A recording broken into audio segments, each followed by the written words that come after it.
Hi everyone, once again welcome back to the Akash online classes by Ranji sir. So students, at first I would like to say sorry to all of you because it took very long time to upload next video. Actually I was facing net problem, network problem. The weather is not too good, that is why this problem was happening, but now it's okay. Today I thought I have already promised to the boys group that today anyhow I will upload the next video. So guys, as you know that we are studying is matter pure around us, is matter pure around us. जैसे हम लोग जानते हैं, हम लोग पढ़ रहे हैं matter pure around us. Okay, तो हम लोग इस चैप्टर का I think 4 videos already have uploaded and this is the 5th video and this is going to the last video of this chapter. Today I will try to finish it off anyhow so that I can move for the next subject, that means next chapter. And one more thing I would like to inform you all that I will also teach physics, so don't worry, I will also start making the video of physics also. So at first let me finish this chapter, after that I will try to start your physics chapter. So at first the students जो इस channel को subscribe नहीं किए हैं please subscribe this channel, और जो उसके बगल में बेल आइकन जो है, बेल घंटी का निशान जो है उसको प्रेस करेंगे so that when ever I will make the video will get the notification. दूसरी चीज़, वीडियो को प्लीज़ लाइक भी करेंगे क्योंकि आप लाइक करते तो मुझे अच्छा लगता है कि हाँ जो मैं कुछ पढ़ा रहा हूँ आपको आपको अच्छा लग रहा है. तो स्टूडेंट हम लोग चलते हैं. जैसे हम लोग जानते हैं हम लोग फ्रैक्शनल डिस्टिलेशन के बारे में पढ़ रहे थे, तो आज हम लोग देखेंगे कि how can we separate the different gases which are present in air. As we know that air is the mixture of so many gases. So how can we separate it? So we can separate it by using the process of fractional distillation. So we will see it. तो हम लोग PDF के साथ उसको देखते जाएंगे, तो आप लोग कॉपी और पेन के साथ स्टार्ट हो जाएंगे ताकि आप लोग नोट्स भी अपना बनाते जाएं. Okay students. हाँ, दूसरी चीज़, जैसे मैंने अभी बताया कि मैं पहला chapter matter already have completed और इस चैप्टर का भी ऑलमोस्ट पार्ट मैं कंप्लीट कर चुका हूँ. 4 वीडियो ऑलरेडी मैं अपलोड कर चुका हूँ. तो जो बच्चे उस पिछले वीडियोज़ को नहीं देखे हैं, नोट्स नहीं बनाए हैं, तो मेरे चैनल को सब्सक्राइब करके मेरे चैनल को ओपन करके प्लेलिस्ट में जाएंगे. प्लेलिस्ट में आपको सारे वीडियोस मिल जाएंगे, वहाँ से आप सारी वीडियोस को देख करके आप अपना नोट्स बना लेंगे. ओके, तो चलते हैं हम लोग without wasting our time we will start the show. तो हम लोग चलते हैं, स्टार्ट करते हैं. ओके, तो हमारा टॉपिक है, सबसे पहला टॉपिक कि separation of air into its component. How can we obtain different gases from the air. So we can separate the different component of air from the process of fractional distillation. तो fractional distillation क्या होता है, मैं last video में आप लोग को बताया था कि fractional distillation is the process of separating the different components from a substance based on their melting point and boiling point. उसका बॉइलिंग पॉइंट और मेल्टिंग पॉइंट के बेसिस पे उसको सेपरेट किया जाता है. जैसे कि जिसका बॉइलिंग पॉइंट कम होता है तो उस हिसाब से हीट जब उस टेम्परेचर वहाँ तक पहुँचती है तो सबसे पहले बॉयल होकर के इवेपोरेट हो जाता है. उसको हम लोग कंडेंसेशन चैम्बर के थ्रू से पास कराते हैं, फिर उसको हम लोग ऑब्टेन कराते हैं. तो उसी के हिसाब से we will see it that how can we obtain different gases from the air. तो सबसे पहले हम लोग समझने की कोशिश करेंगे कि एयर होता क्या है. तो air is the homogeneous mixture and can be separated into its component by fractional distillation. How can we separate the different gases? We can separate the different gases from air from the process of fractional distillation. तो मैंने आप लोग को जैसे बताया था कि air में जो मेजर गैस होते हैं वो क्या होता है, दैट इज नाइट्रोजन. कितना होता है, कितना परसेंट, 78%. इसको नोट डाउन कर लेंगे आप लोग. नाइट्रोजन जो होता है 78% होता है और ऑक्सीजन जो होता है वो कितना होता है, ऑक्सीजन जो होता है वो 21% होता है और 1% जो होता है 1% जो होता है वो अदर गैसेस होता है. एंड 1% क्या होता है, 1% अदर गैसेस होता है. अब अदर गैसेस में क्या क्या हो सकता है, जैसे कार्बन डाइऑक्साइड हो गया, नाइट्रोजन हो गया, सल्फर डाइऑक्साइड हो गया, so these are the gases which are present in air 1% में। सो हाउ कैन वी सेपरेट इट? तो एक डायग्राम आपको यहाँ पे दिख रहा है, एक डायग्राम यहाँ पे दिख रहा है। तो इस डायग्राम को हम लोग समझने की कोशिश करेंगे। ओके, इस डायग्राम को हम लोग समझने की कोशिश करेंगे। इस डायग्राम से आपको बेहतर चीज़ें समझ में आएगा कि एयर के डिफरेंट गैसेस को कैसे सेपरेट किया जाता है। तो देखिए यहाँ पे ये डायग्राम है, आप समझने की कोशिश करिए। यहाँ पे ये सबसे पहले जो ऊपर में है ये एयर इनलेट है, एयर इनलेट है। यहाँ से एयर को अंदर डाला जाता है। एक सेकंड में थोड़ा सा बोर्ड को क्लियर कर लेता हूँ ताकि आपको चीज़ें बेहतर समझ में आए। यहाँ से एयर को अंदर डाला जाता है। उसके बाद यहाँ पे जो है एक कंप्रेशर है। ये क्या है? What is it? कंप्रेसर। इधर से इसको देखें, इस डायरेक्शन से इसको कंप्रेस किया जाता है, एयर को कंप्रेस किया जाता है। अब एयर को कंप्रेस क्यों किया जाता है? एयर को कंप्रेस किया जाता है to change it from gases to liquid. इस एयर को पहले लिक्विफाई किया जाता है, मतलब उसे लिक्विड में चेंज किया जाता है। अगर एयर को लिक्विड में चेंज करना है तो उसे क्या करना पड़ेगा? हाई प्रेशर और लो टेम्परेचर में उसे कंप्रेस करना पड़ेगा। तो इसीलिए ये कंप्रेसर्स में एयर यहाँ से एंट्री किया, उसके बाद ये इसको यहाँ पे कंप्रेस किया गया। यहाँ पे देख सकते हैं पिस्टन लगा हुआ है, दिस इज द पिस्टन। ये पिस्टन लगा, इस पिस्टन से इसको कंप्रेस किया गया, कंप्रेस किया गया ताकि हम लोग जानते हैं कि जैसे एयर क्या है? गैस है, तो इसका पार्टिकल्स क्या होगा? दूर दूर होगा, लेकिन लिक्विड का पार्टिकल्स क्लोजर होता है। तो लिक्विड्स का, तो उस एयर के पार्टिकल्स को अगर हम क्लोजर ले आएंगे तो वो एयर किस चीज़ में कन्वर्ट हो जाएगा? लिक्विफाई हो जाएगा, वो लिक्विड में चेंज हो जाएगा। जैसे हम लोग एलपीजी जानते हैं, एलपीजी क्या होता है? लेकिन एलपीजी का फुल फॉर्म क्या होता है? Liquefied petroleum gas. मतलब पेट्रोलियम गैस को लिक्विफाइड किया होता है जो हमारे सिलेंडर में आती है। ओके गाइस, अब हम लोग चलते हैं। ये दो चीज़ें आपको समझ में आ गया कि सबसे पहले इनलेट है ऊपर में, और उसके बाद उसके नीचे क्या है? Air under high pressure. ये इनलेट बताया मैंने ऊपर वाला, और ये क्या हो गया? कंप्रेशर है, एयर अंडर हाई प्रेशर। इसको कंप्रेस किया जाता है यहाँ पे, क्या किया जाता है यहाँ पे? It is compressed by the with high pressure at low temperature. देखिए इसका एक्सप्लेनेशन यहाँ पे नहीं दिया हुआ है, लेकिन मैं जो कुछ भी बोल रहा हूँ ये हमारी बातों को सुन करके आप इसका एक्सप्लेन करेंगे working process. Okay, you will explain the working process of separation of different gases from air. Okay guys, अब हम लोग चलते हैं निचला चैम्बर में। निचला चैम्बर में अब ये जो चैम्बर है आप देख रहे हैं यहाँ पे, ये क्या है? यहाँ पे हमारा कंप्रेस्ड एयर पहुँच चुका है।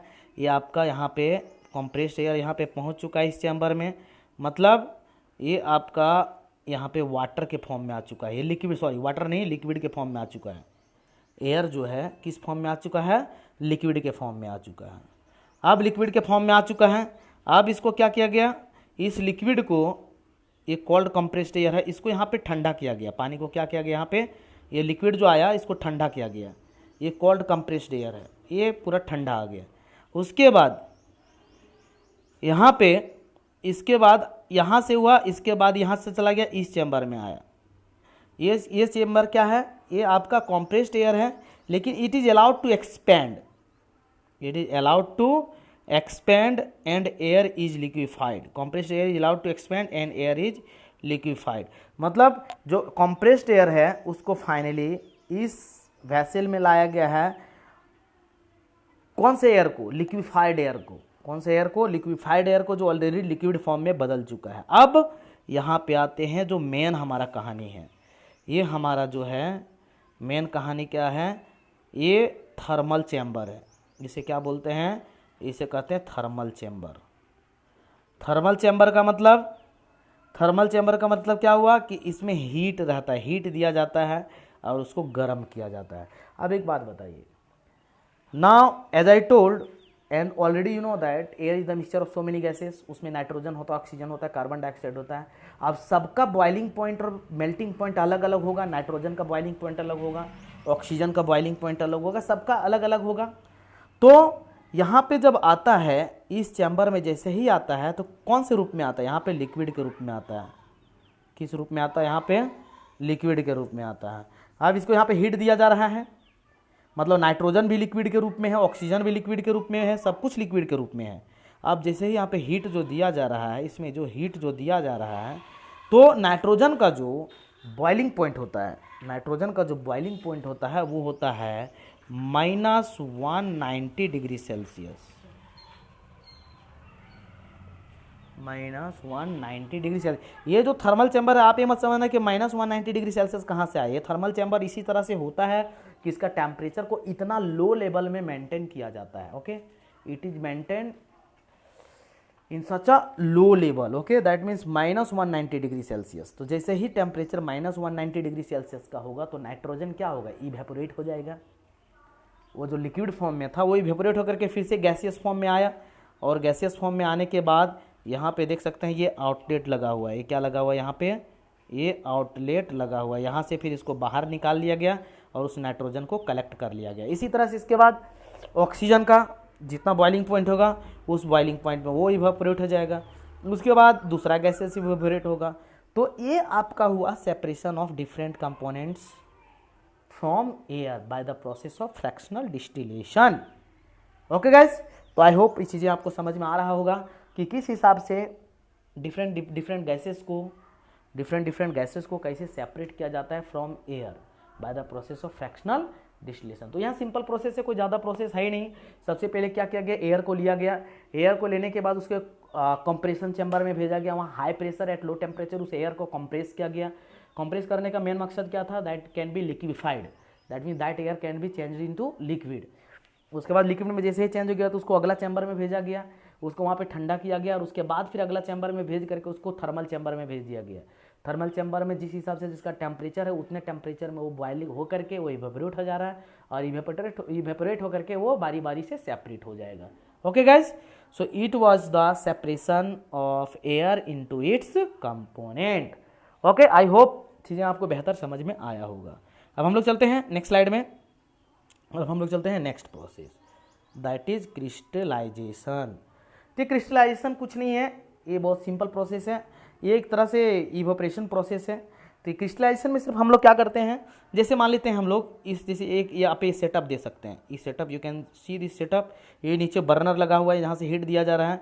एक यहाँ पे बीकर लिया गया है, इसमें से 50 ml मान लेते हैं सी वाटर लिया गया।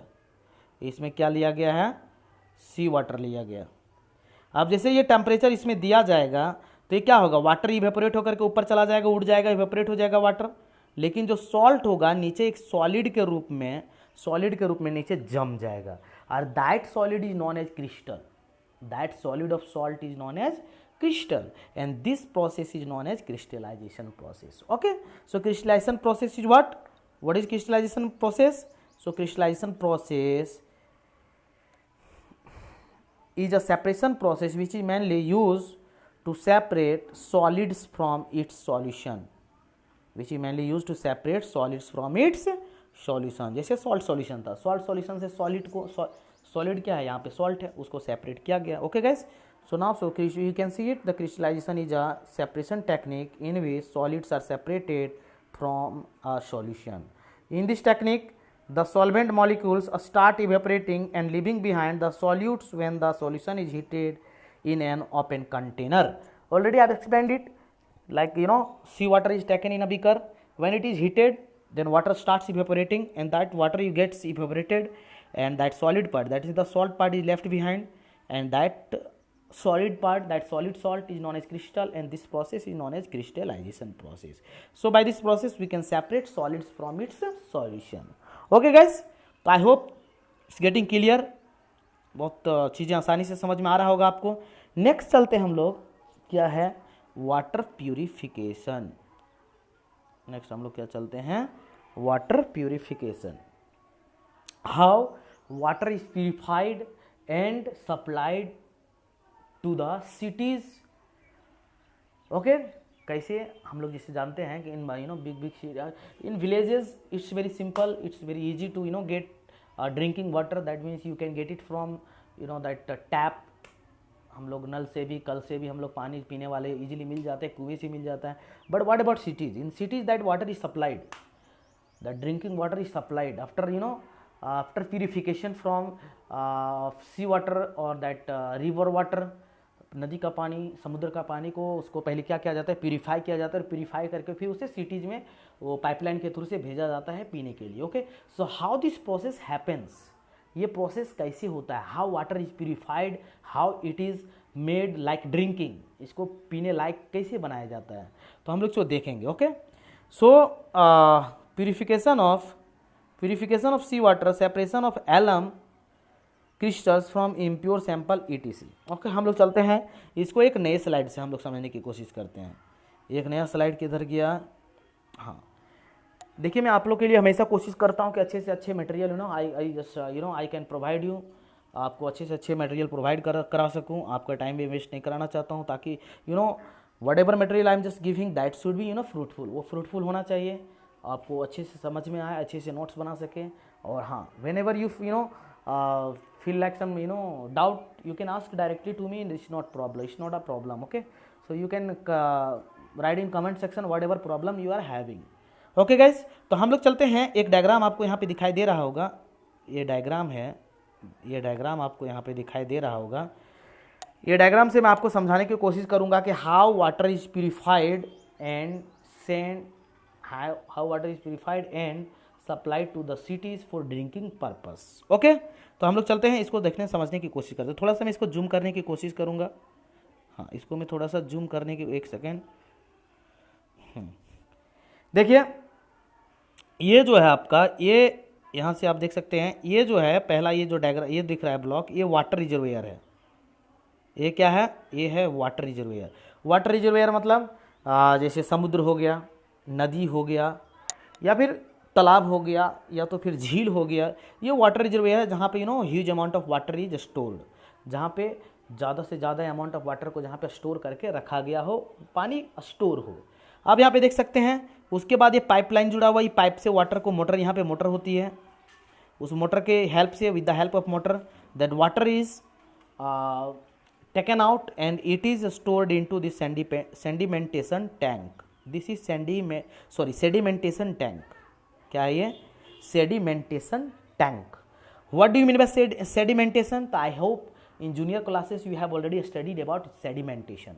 Sedimentation is the process of separating the solid particles from any liquids. How it happens? That solution is left undisturbed. That solution is left undisturbed for some while, then that heavy particles get settled down at the bottom. So that is known as sedimentation process. Or after that, that pure water is separated out. Like जिससे मैं बात बताता हूँ कि एक पानी और उसमें बहुत सारे बालू है, अब वो मिला हुआ है पूरा। अब क्या करेंगे, उसको हम लोग एक बाल्टी में लेंगे, उसको कुछ देर के लिए शांत छोड़ देंगे, तो क्या होगा, बालू धीरे धीरे नीचे बैठ जाएगा और ऊपर प्योर वाटर अपना हो जाएगा। तो प्योर वाटर को हम लोग सेपरेट कर लेंगे। तो this process is known as sedimentation. तो ये सेडिमेंटेशन टैंक है। What is it? This is sedimentation tank. यहाँ पे पानी को लाया जाता है और इस पानी को यहाँ पे अनडिस्टर्ब छोड़ जाता है कुछ देर के लिए, जिसके कारण क्या होता है कि आप देख सकते हैं नीचे में जो हैवियर पार्टिकल्स होगा, जो हैवियर इम्प्यूरिटीज होगा, जैसे सैंड होगा, कुछ पत्थर होंगे, तो ये हैवियर इम्प्यूरिटीज देख सकते हैं, that get settle down at the bottom, that get settle down at the bottom. तो ये हो गया सेडिमेंटेशन टैंक। अब हमारा क्या हुआ कि हैवियर पार्टिकल्स तो यहाँ सेपरेट हो चुका। अब जो हमारा उसके बाद जो पानी बचा, इसको इधर से ऊपर से इसको क्या गया, हैवियर पार्टिकल्स तो नीचे बैठ गया। अब हमारा वाटर को इस चैम्बर में लेके आया, इस चैम्बर में लेकर के आया। This chamber is known as loading tank. This chamber is known as loading tank. What is loading tank? Loading tank में क्या होता है कि अब जो लाइटर पार्टिकल है वो तो वाटर में ही है, लाइटर इंप्यूरिटीज। यहाँ तो सेडिमेंटेशन टैंक में क्या हो कि हैवियर इंप्यूरिटीज सेटल डाउन हुआ है, लेकिन जो लाइटर इंप्यूरिटीज है वो अभी भी वाटर में है, लेकिन वो आपका चाहे हम उसको कितना देर भी अनडिस्टर्ब छोड़ दें, वो हमारा सेटल डाउन नहीं हो सकता है नीचे। तब इसमें क्या किया जाता है, इसमें एलम मिलाया जाता है। क्या मिलाया जाता है इसमें? Alum is added. Alum is added किसमें? ये लोडिंग टैंक में। ये लोडिंग टैंक में एलम को ऐड किया जाता है। एलम क्या है? एलम का काम क्या है? एलम एक इस तरह का केमिकल सब्सटेंस है, वो क्या होता है कि जो इम्प्यूरिटीज होता है उसमें चिपक जाता है, और चिपक करके अगर वो उसमें चिपक जाता है तो जो लाइटर इम्प्यूरिटीज था वो क्या हो जाएगा, हैवी हो जाएगा, उसका लोड बढ़ जाएगा, लोड बढ़ जाएगा तो that will get settle down at the bottom. तो इसीलिए इसको लोडिंग टैंक बोला गया है, क्योंकि उसका लोड को बढ़ा देता है। जो लाइटर इम्प्यूरिटीज होता है उसका load that becomes heavier and finally that gets settle down, और फाइनली क्या हो जाता है, वो नीचे बैठ जाता है। So this is what, this is called loading tank. This is called loading tank. So that process happens in this chamber. Okay, in this loading tank what happens, what is added in water, that alum is added. Why alum is added? To make the lighter impurities heavier, to make the lighter impurities heavier. Okay, अब हम लोग चलते हैं आगे। आगे आते हैं, इसमें हम लोग देखते हैं। ओके, मैं थोड़ा सा इसको जूम कर दिया हूँ ताकि आपको चीज़ें आसानी से दिखें। अब हम लोग चलते हैं, ये लोडिंग टैंक हो गया। Now we can see this one, this is filtration tank. What is it? This is filtration tank. Now that loading the impurities get settled down even though some impurities are left। मान लेते हैं कुछ और impurities इसमें left है, तब यहाँ पे क्या होता है, ये आपका यहाँ पे फिल्ट्रेशन लगा होता है, जाली लगी होती है। अब ये पानी ऊपर से आया, इसके थ्रू से ये फिल्टर पेपर होता है, यहाँ पे फिल्टर पेपर के थ्रू से पास हुआ, तो यहाँ पे इस टैंक में नीचे आकर के हमारा प्योर वाटर जमा हो गया। Okay guys, so this is filtration tank, this is known as filtration tank. अब हमारा इस फिल्ट्रेशन टैंक में क्या हुआ, पानी पूरी तरह से प्योर हो चुका है, लेकिन उसमें और क्या बचा हुआ है, like germs are still left there, like bacterias or some harmful bacterias, harmful germs are left there, अभी भी उसमें पड़ा हुआ है। तो उसको करने के लिए क्या होता है, अभी फिल्ट्रेशन टैंक के बाद ये जो वाटर है, that water is finally send to chlorination tank. It is finally send to chlorination tank. What is chlorination tank? Chlorination tank is tank where chlorine is added, chlorine or bleaching powder, chlorine means what? Bleaching powder is made up of chlorine, bleaching powder is added in this chlorination tank। bleaching powder में क्या होता है, chlorine होता है। bleaching powder का chemical formula क्या होता है,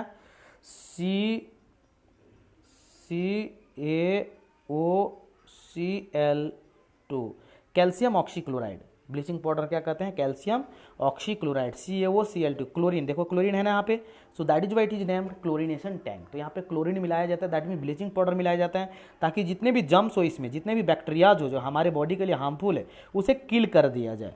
ओके, तो वो यहाँ पे किल हो जाता है, और फाइनली हमें प्योर वाटर, ड्रिंकिंग वाटर, फिर हमारे क्लोरिनेशन टैंक के बाद ये सिटी में सप्लाई कर दिया जाता है टू होम, फाइनली हमारे घरों तक पहुंचता है। So this is all about the purification of water.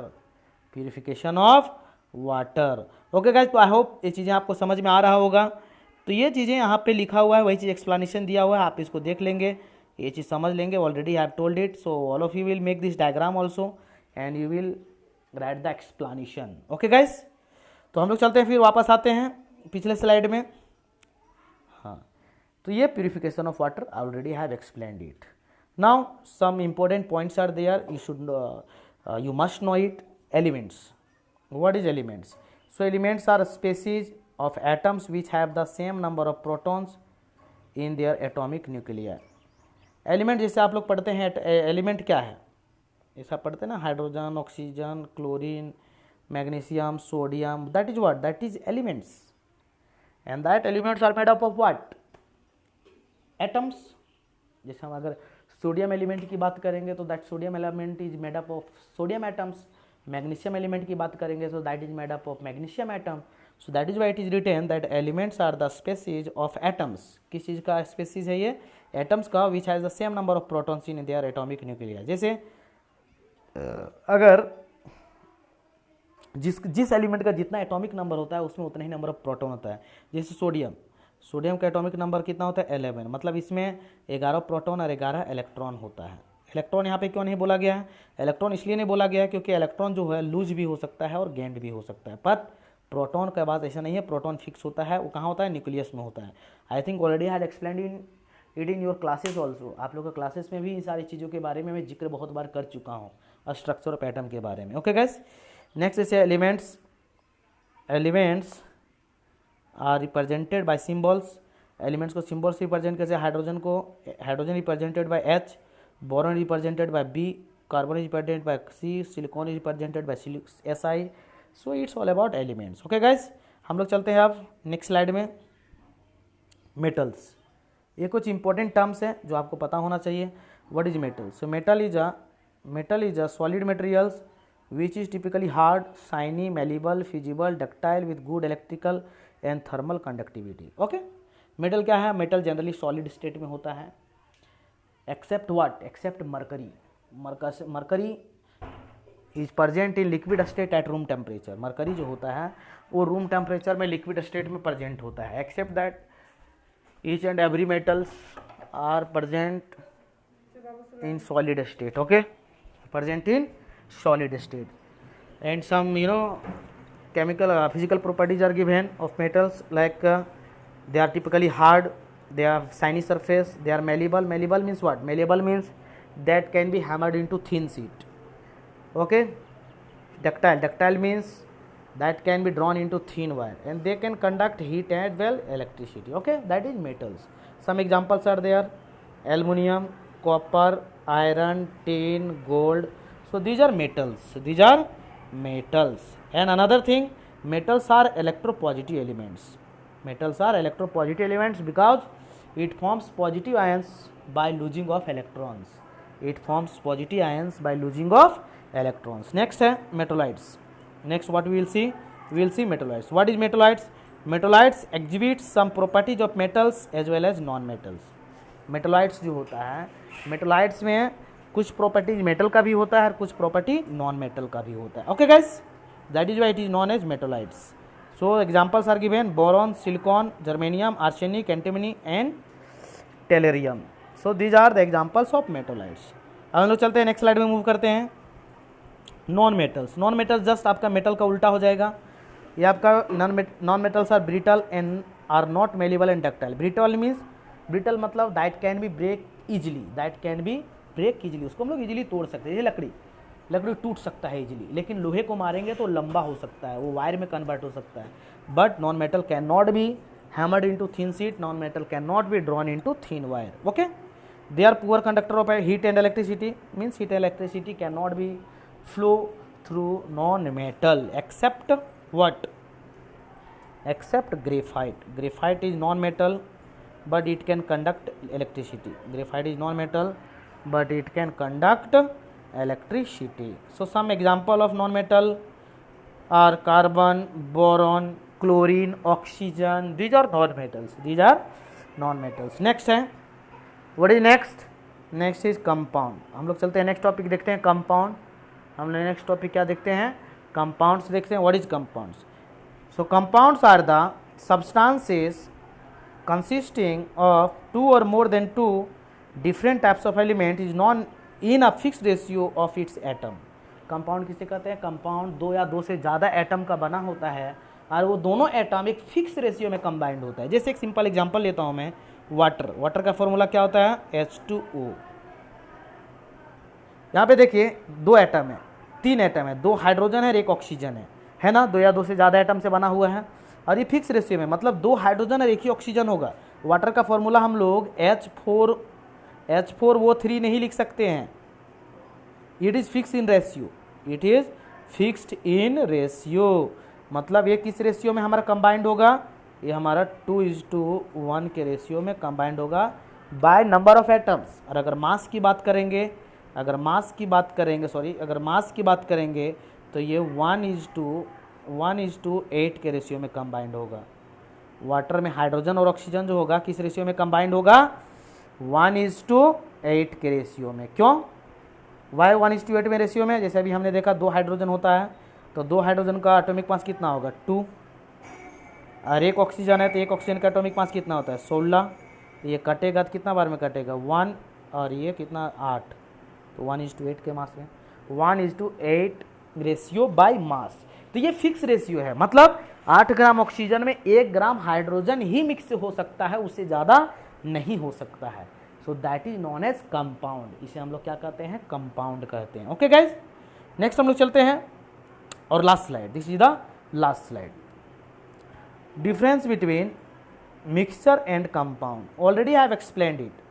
Mixture और कंपाउंड के बीच में क्या डिफरेंस होता है ऑलरेडी मैं आप लोग को बता चुका हूँ. सो मिक्सचर्स क्या होता है? Mixtures are the constituented by more than one kind of pure forms of matter are known as a substance. Types of mixture मैंने पढ़ा चुका, homogeneous, heterogeneous, already I have explained it. Okay guys, okay students, I hope मैं आपको चीज़ें बेहतर से समझा पाया हूँ. तो आज we have finish this chapter. बहुत अच्छी बात है कि हम लोग 2 चैप्टर केमिस्ट्री का कंप्लीट कर चुके हैं और अब हम लोग फिर से देखेंगे इसका कुछ important question, 50 most important question हम लोग देखेंगे दिस चैप्टर का।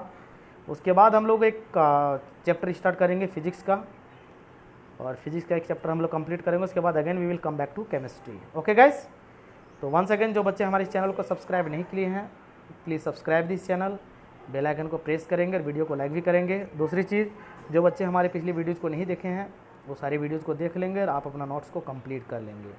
ओके गाइस, तो चलते हैं हम लोग, तब तक के लिए हाँ दूसरी चीज़, एक चीज़ मैं आपको बताना भूल गया, जैसे कि अगर कोई चीज़ है, अगर कोई PDF आपको इसमें अगर क्लियर नहीं दिखाई दे, अगर वीडियो में क्लियर नहीं दिखाई दे, तो मैंने आप लोग को टेलीग्राम का लिंक भेजा हुआ था। तो सब लोग जो अभी तक टेलीग्राम ऐप नहीं डाउनलोड किए हैं वो प्ले स्टोर से टेलीग्राम ऐप को डाउनलोड कर लेंगे। उसमें आपको फिर ओपन करेंगे, ओपन करने के बाद आपका फ़ोन नंबर मांगेगा, उस फ़ोन नंबर देने के बाद आपका अकाउंट बन जाएगा। उसके बाद मैं इस ऑलरेडी व्हाट्सअप ग्रुप में टेलीग्राम का लिंक भेजा हुआ हूँ, उस पर आप क्लिक करेंगे तो मेरा चैनल खुलेगा, टेलीग्राम का चैनल, उसको आप ज्वाइन करेंगे। वहाँ पे आपको सारा PDF इस चैप्टर का मिल जाएगा, तो वहाँ से आप PDF को देख करके आप अपना नोट्स को ईजिली बना सकते हैं। ओके गाइस, अगर कोई दिक्कत हो टेलीग्राम ऐप को ज्वाइन करने में तो आप मुझे कमेंट सेक्शन में कमेंट करना, I will help you. Okay, तो चलते हैं हम लोग, bye bye, have a nice day.